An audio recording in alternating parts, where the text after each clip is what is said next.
Welcome to Wine Time Mysteries, where we talk about true crime, the paranormal, mysteries, and cryptozoology with a dash of comedy. This podcast contains adult themes and is intended for mature audiences only. Don't forget to click follow and tickle that little notification bell.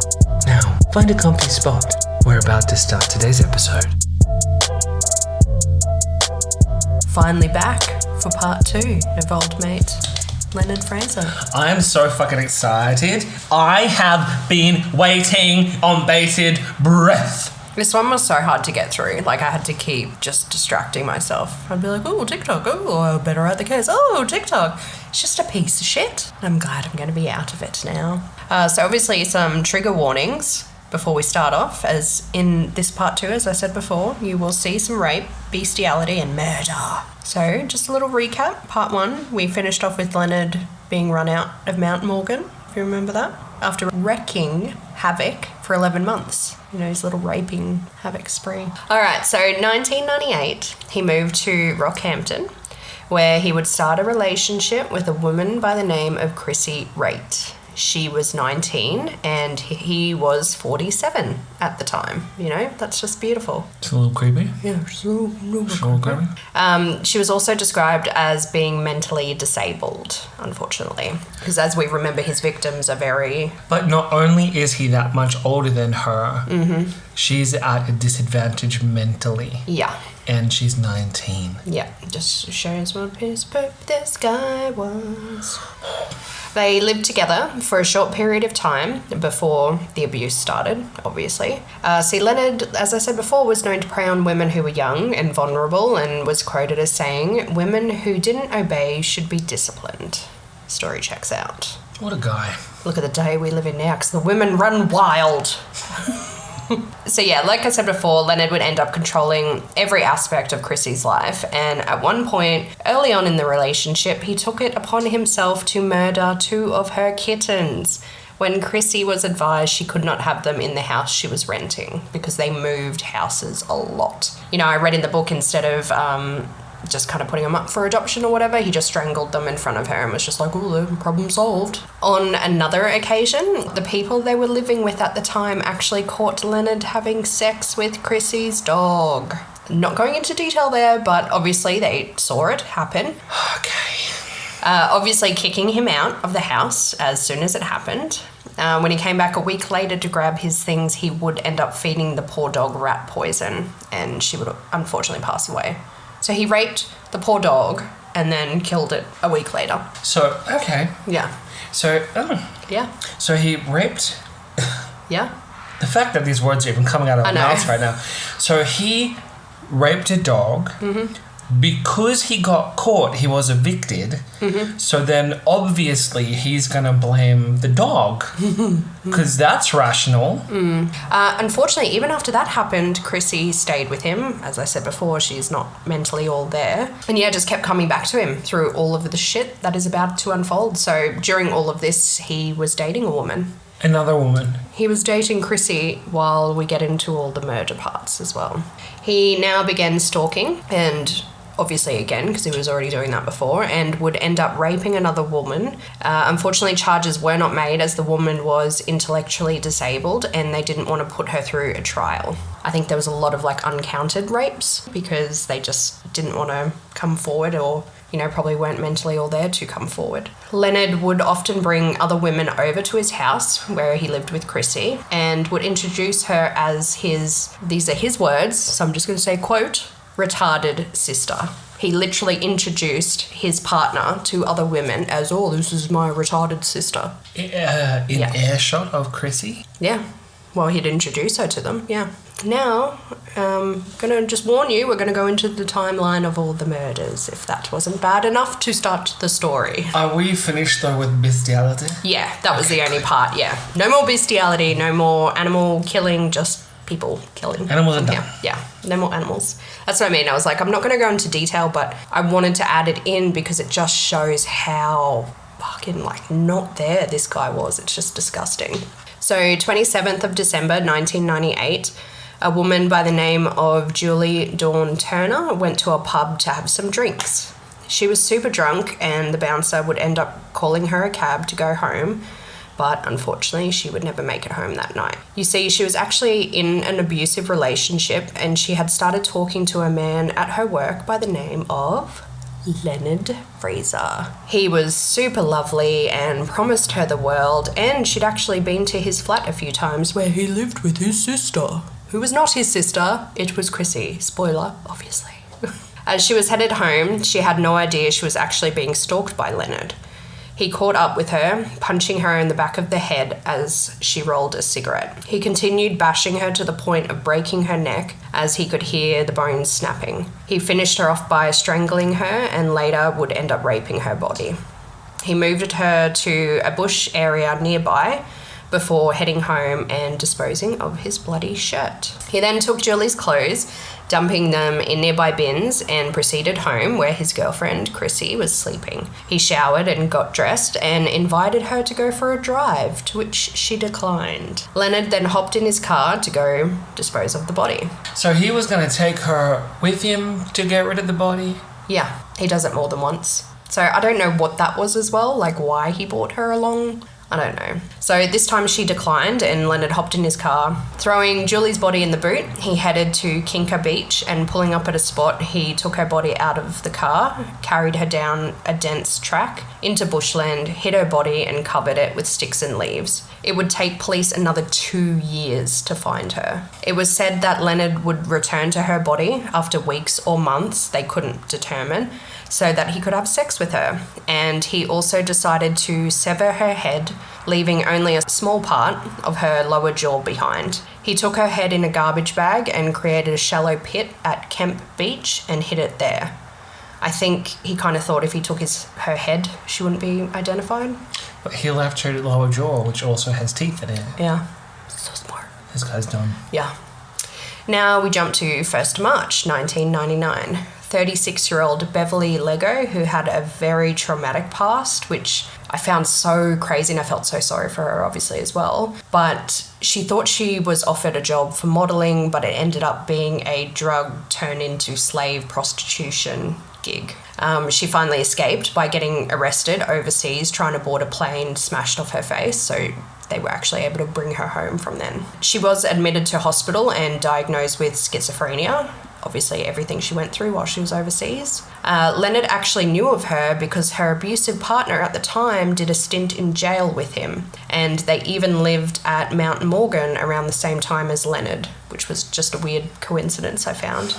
He had offered her a lift home from shopping one day, and after an argument broke out in the car, he punched her in the face. You see, he tried to make a move on her and she said no because he is disgusting and he didn't like that. He drove towards Rockhampton, dumping her body into bushland. He made a tourniquet around her neck from her bra and underwear and raped her.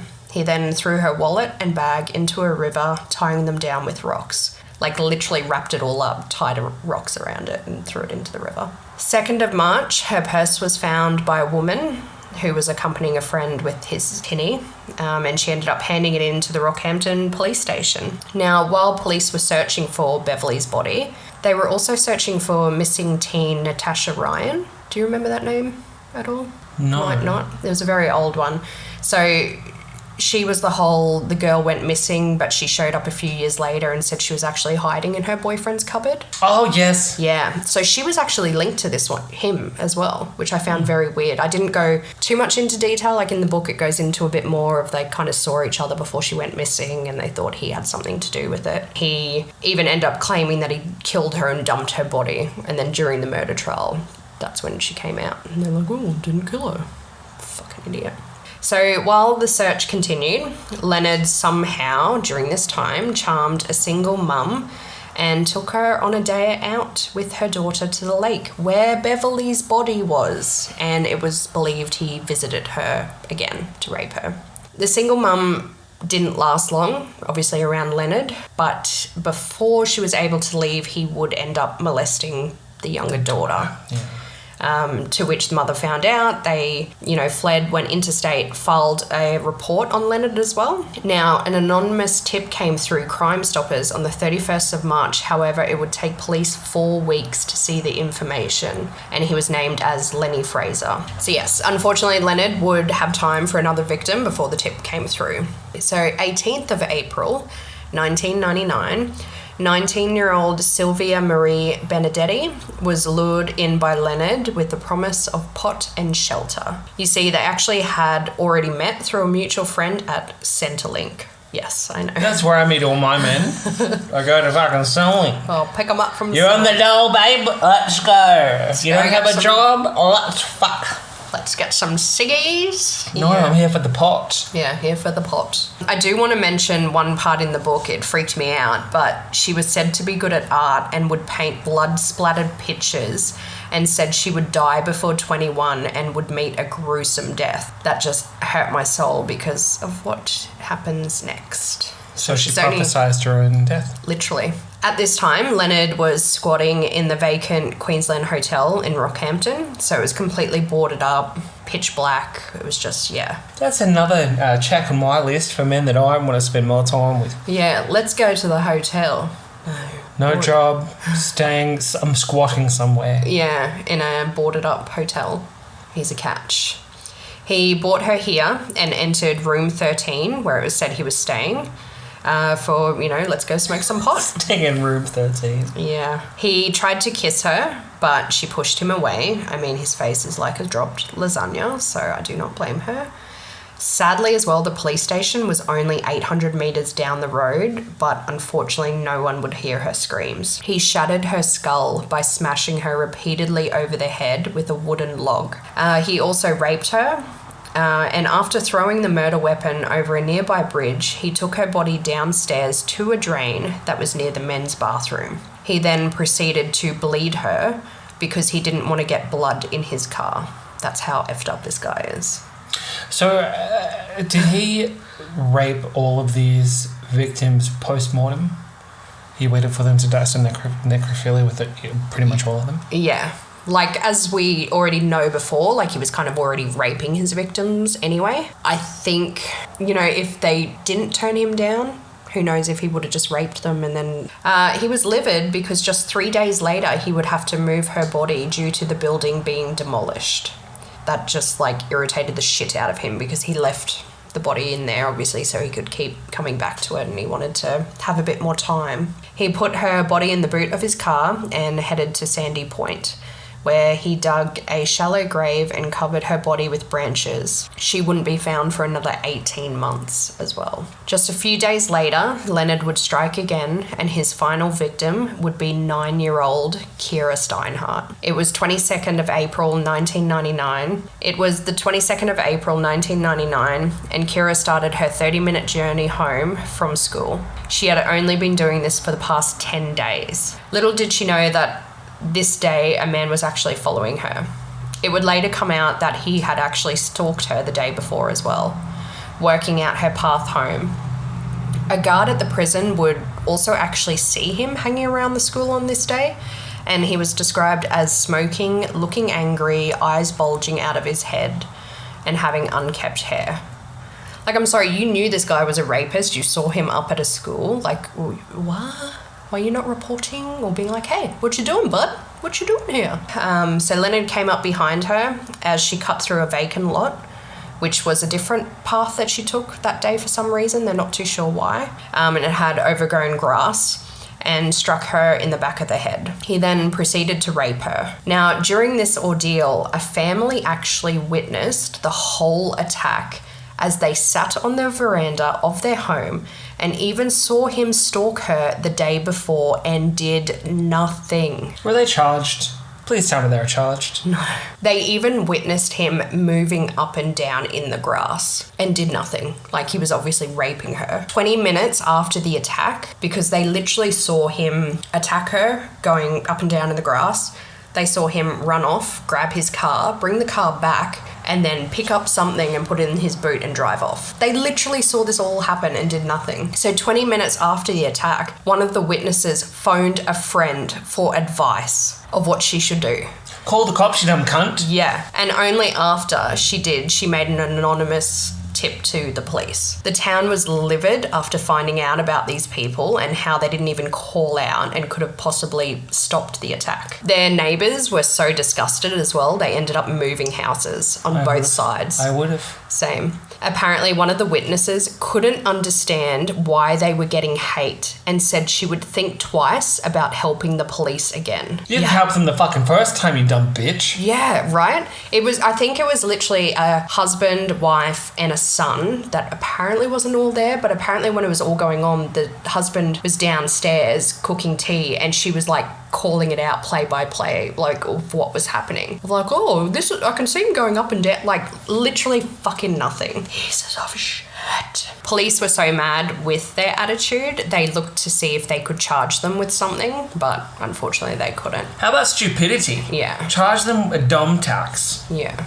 It would take police 14 days to find Kira's body. So after the attack, Leonard went home, showered, picked up his girlfriend. All the while he had Kira's body in the boot, and when he arrived at a spot to dump her body, he told Chrissy to look straight ahead as he went to the back of the car. Chrissy would later tell police she thought it was a doll. Because she's so small. Yeah.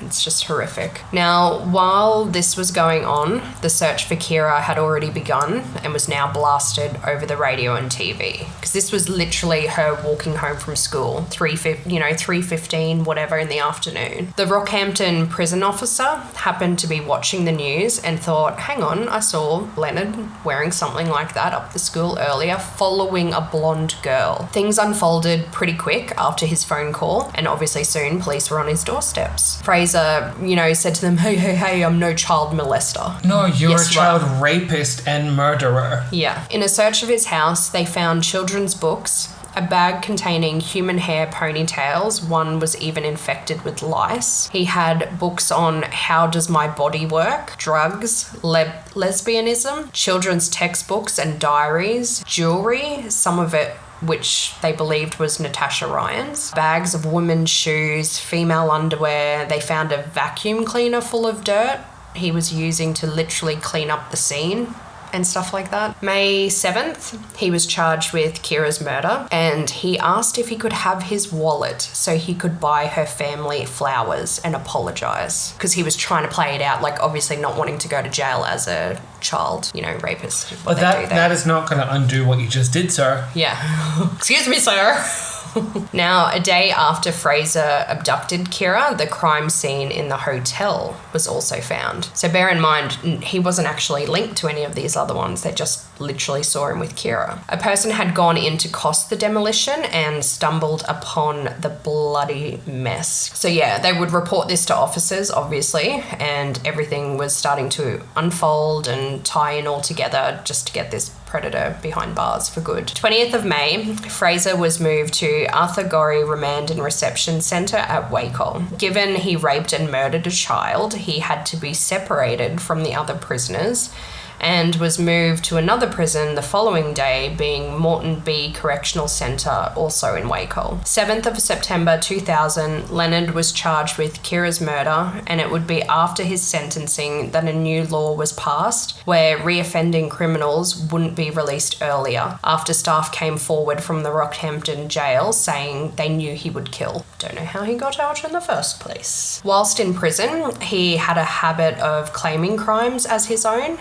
As I said earlier, he literally drew a map for police to say where he dumped Natasha Ryan's body. He did give some credible information, but a lot of it was just, you couldn't tell if he was telling the truth or not. The police even had an inmate wear a wire and actually go in, share his cell with him. They got like a lot of audio and a lot of coaxing him out to try and tell him all the details as well. In 2003, he was also sentenced to 3 indefinite prison terms for the murders of Beverly Lego and Sylvia Benedetti and the manslaughter of Julie Turner, which is super sad. Manslaughter? Yeah. He got a manslaughter charge for that? Yeah. After they were able to tie that to him, obviously, all those other charges, they do believe there could have been more victims and obviously a lot more rapes they may not have known about.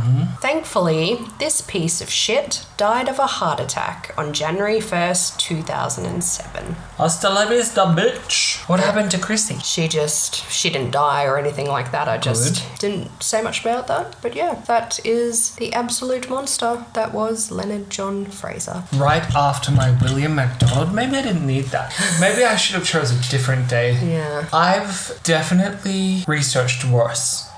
But it's definitely not enjoyable, especially when children are brought up. I did not like that. Yeah, I think I was more pissed off at the witnesses. That annoyed... Okay, first of all... That annoyed me so much. I'm annoyed that anybody feels that they have the right to impact somebody else's life in kind of any way. In any way, shape or form. Especially a negative one. But to take someone's life, to rape somebody is, to me, unforgivable. I believe that people deserve second chances, but there are certain things that I don't think they deserve second chances for.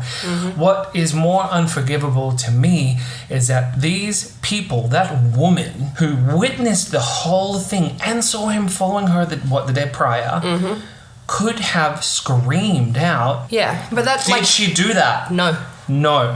Instead, she was given a blow-by-blow. Forgive the usage of the words. To her husband downstairs. But what was he doing? I was just cooking. And I bet they still had tea and they discussed everything that they saw over dinner. That. But like all you would have had to have done was literally scream at the top of your lungs. Like, yes, he would have known where you lived. But he would have gunned it. But he would have fucking ran. Like, you literally sat there and watched this man going up and down in the grass. On a child. I know. Those people, to me, it just, Okay, I can't anymore. Thanks. So, make sure you follow us on all of our platforms, the Twitters and the Instas. If you want to after that, sure. Yeah, and YouTube as well. We've got the YouTube channel. Make sure you chuck us a like, send us a comment, suggest a case even. Oh, yeah, do that. Yeah. On that note, dear Mung Beans, good night. Good night. Goodbye. Whatever.